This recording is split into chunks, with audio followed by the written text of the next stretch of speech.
Story 1: The Miracle on the Hudson. On January 15, 2009, U.S. Airways Flight 1549 took off from LaGuardia Airport in New York City, bound for Charlotte, North Carolina.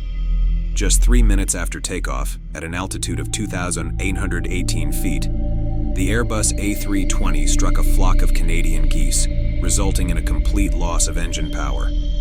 Captain Chesley "Sully" Sullenberger and First Officer Jeffrey Skiles were at the controls. The pilots immediately realized they had lost both engines. With no thrust and unable to reach any nearby airports, Captain Sully decided their best option was to ditch in the Hudson River.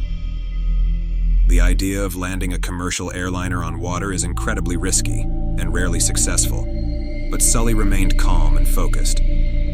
As the plane descended over the densely populated area of New York City, the crew communicated with air traffic control and prepared the passengers for an emergency landing.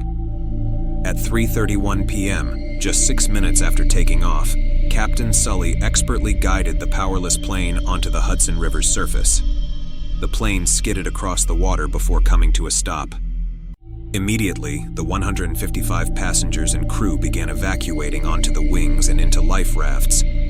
Ferries, boats, and emergency responders swiftly arrived at the scene, rescuing everyone from the freezing January water.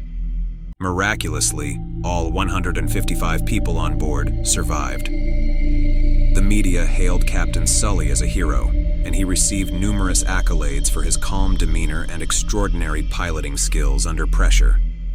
The event became known as the Miracle on the Hudson, and it is still regarded as a testament to the importance of training, experience, and composure in the face of disaster. Story 2: The Remarkable Rescue of the Chilean Miners. In August 2010, a catastrophic event occurred at the San Jose copper gold mine in northern Chile. A collapse in the mine's main ramp trapped 33 miners 2,300 feet underground.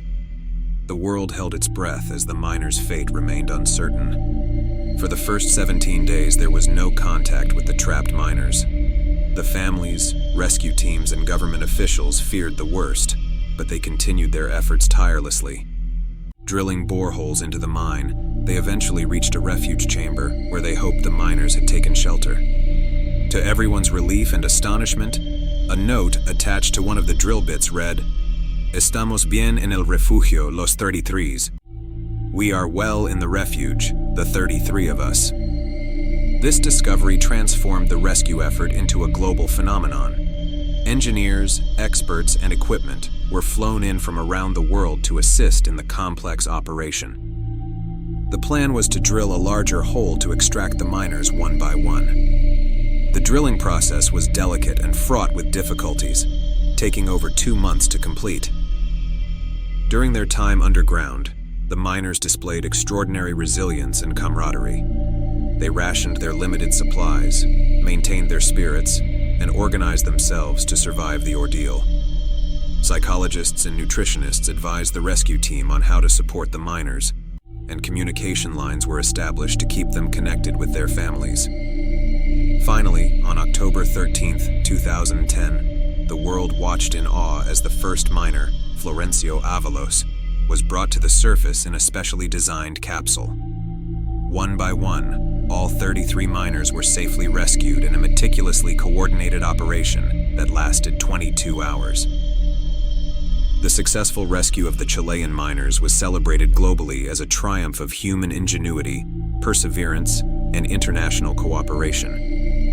It highlighted the miners' incredible strength and the relentless determination of the rescue teams, turning a potential tragedy into a story of hope and human resilience.